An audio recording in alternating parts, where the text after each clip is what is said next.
From a state-of-the-art tournament hall and broadcast production studio to a chess-themed restaurant, chess has a new home unlike any other. The St. Louis Chess Club has reopened its expanded 30,000 square foot campus, the largest in the United States and recognized globally as one of the most advanced centers in the world. And today, I'm joined by history-making chess grandmaster Maurice Ashley. Good morning, Maurice. How are you?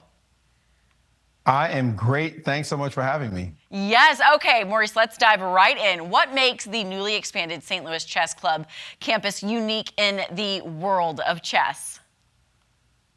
Well, it was already a special place, the St. Louis Chess Club, but now after closing down for a couple of years, they've expanded, doubled in size, 30,000 square feet, making it the largest chess center in the United States, one of the largest in the world. They've got the state-of-the-art studio, so people like myself who broadcast chess and trash talk chess at that can stream from here to fans all around the planet who love chess and who love to see all these amazing events, which, by the way, we could talk about are these incredible events that are happening at the club, giving away almost $1 million in prize money as we celebrate the reopening of the club. And I should point out as well that they have classrooms, both real life and digital classrooms, to help young people who would benefit from learning all about chess. For sure. Maurice, how does this reopening strengthen St. Louis's role as the global capital of chess?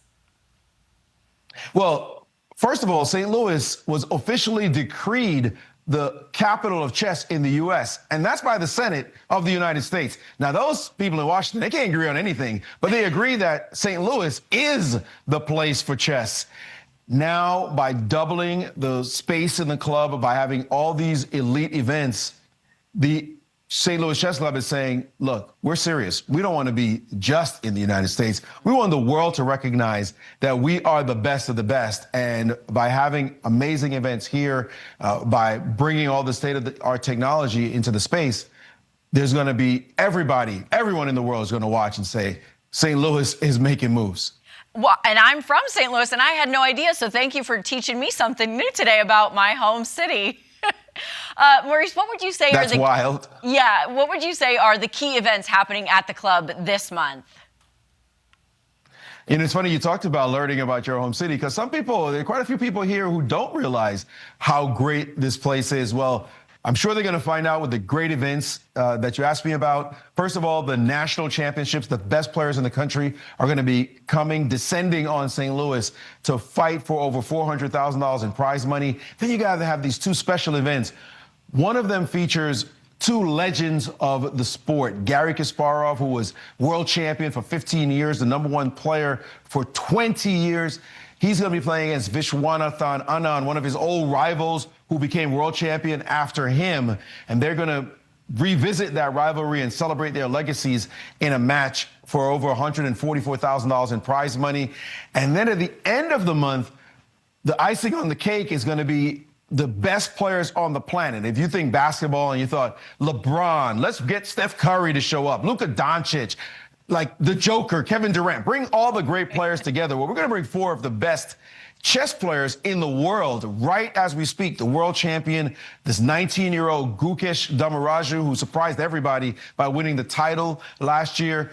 He's going to be playing alongside the world #1 ranked player, Magnus Carlsen, who was world champion, the world #2 ranked player, Hikaru Nakamura, and the world #3 ranked player, Fabiano Caruana. Those last two are the 2 top players in the U.S. as well.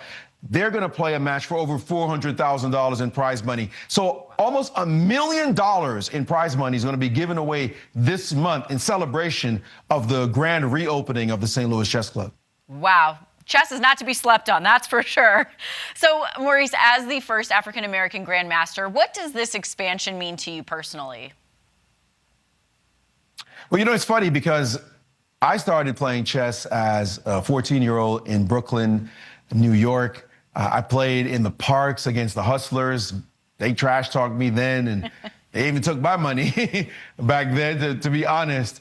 Now, having that journey of going from those beginnings to becoming a grandmaster, eventually being a professional in the sport, retiring, and then becoming a commentator and being able to call the matches and games of the best players on the planet, I mean, to me, to be in a place like this from where I came is just incredible. And it's a story that I appreciate. And my friends who played with me back in the day, some of whom have passed on, I can only imagine my great friends looking down and saying, man, you come a long way. And I have. So I'm very appreciative and excited about being a part of the magic here in St. Louis. Absolutely. Where can our viewers go to learn more information about the St. Louis Chess Club? It's easy, stlouischessclub.org. Simple as that. You'll find out about the great events. You'll find out about the kids programs, and you can be able to watch YouTube videos, all things chess, stlouischessclub.org. Awesome. Thank you so much for your time, and happy chess playing. Thank you so much. Thank you. Appreciate it.